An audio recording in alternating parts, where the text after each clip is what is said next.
अंकित साहब का सवाल है एनटीपीसी और ओएनजीसी के बारे में, तो एक ही बात करते हैं या इन जनरल अगर इस तरह से कोई सोच रहा है कि भाई सोमवार को मुझे जाकर के कुछ खरीद लेना है, तो क्या आपने तो पहले ही मना किया ना कि सोमवार को जाके हड़बड़ी में खरीदना नहीं है, लेकिन दूसरा सवाल ये है कि फिर कहीं मतलब लोग इस डर में रहेंगे बस छूट जाएगी, क्या करेंगे फिर?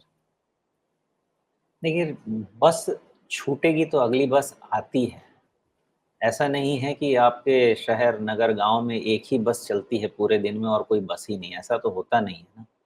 लेकिन जब बस पकड़ने का समय होता है, तब आप सोए रहते हैं, कहीं खाट पे बैठे रहेंगे, वो तकलीफ हो जाती है। बस कभी नहीं छूटेगी, आप इसमें अब करना भी है मंडे को मान लीजिए कि आपका मन नहीं मानता है, कंपल्सिव आपको काम करना ही करना है, कीजिए। बस ध्यान रखिएगा तो 350 के नीचे अगर ये छूटता है तो बाहर निकल जाइएगा, नहीं तो तकलीफ हो जाएगी। बाकी आप करना चाहते हैं जंप कर सकते हैं। जी, तो एनटीपीसी के लिए आप कह रहे हैं कि ये 350 का ध्यान रखें। जी, बिल्कुल। हाँ, लेकिन अब ये भी है ना कि मंडे को सोमवार को वो खरीदना चाहते हैं, तो किस उम्मीद में खरीदना चाहते हैं? इंट्राडे ट्रेडिंग के बारे में सोच रहे हैं कि अच्छा खरीद के फ़ायदा ले लेंगे, या शॉर्ट टर्म ट्रेड के रूप में देख रहे हैं, या लंबी अवधि के निवेश के बारे में देख रहे हैं? तो उस पर्सपेक्टिव से काफ़ी फ़र्क पड़ जाता होगा।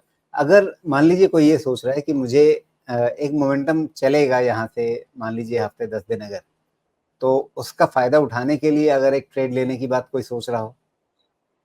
अगला 2 दिन का ट्रेड ऐसा है राजीव जी कि आपको डीपेस्ट स्टॉप लॉस रखना होगा, सबसे लास्ट वाला जाके, जिसके बाद आपका होप चला जाएगा। अदरवाइज़ बीच वाली चीज़ें हैं ना, कई जगह शॉर्ट कवरिंग आएगा, कई जगह इंट्राडे ट्रेड क्रिएट होंगे, आपके एल्गो वाले सॉफ्टवेयर चलेंगे, एनटीपीसी जैसे शेयर्स में तो सब ज़रूर ही चलेंगे, वो ट्रिगर हो जाएगा। इसलिए आपको जो भी कल और परसों करना है, आपका फुल एंड फाइनल सपोर्ट लेके करना है। जी।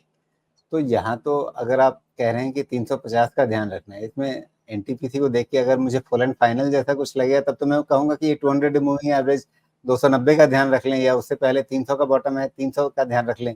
वो तो बहुत गहरा स्टॉप लॉस हो जाएगा। नहीं, वो ट्रेडिंग की बात ही नहीं है ना फिर।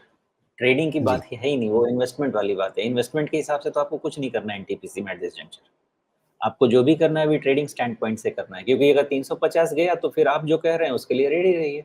फिर 300 के आस-पास देखेंगे तो वो तो 15% नीचे ले गया ना, उससे ज़्यादा ले गया 350। हाँ, लेकिन आज जिस माहौल में हम बैठे हैं उसमें तो उसकी सूरत नहीं दिखती ना फिर।